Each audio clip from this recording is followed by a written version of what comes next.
तुम लोग क्या मूर्ति की पूजा करते रहते हो? पत्थरों में कहीं भगवान होता है? ऐसा बोलने वालों के लिए ये वीडियो।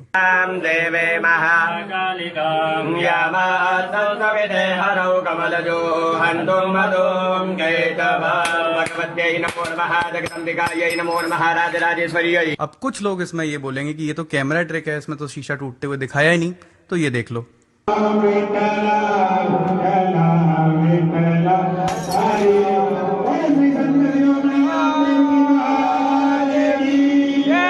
और देख लो।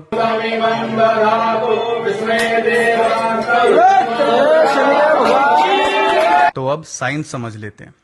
मूर्ति स्थापना मंत्र और मूर्ति प्राण प्रतिष्ठा अगर सही विधि विधान से संपन्न हो जाती है तो वो जो शक्ति है वो मूर्ति के अंदर भी प्रवेश हो जाती है। और जब वो पट्टी हटाई जाती है आंखों से तो किसी नॉर्मल इंसान की क्षमता नहीं है कि उतनी एनर्जी को झेल पाए, इसलिए मिरर दिखाया जाता है सो दैट वो रिफ्लेक्ट करे उसी चीज को। तो जाहिर सी बात है, पावर है तो मिरर तो टूटेगा ही। And this is the power of Sanatan Dharma. तो शेयर करें उन सबको ये वीडियो जो सनातन धर्म का मजाक उड़ाते हैं, और बाकी सबको जय श्री राम।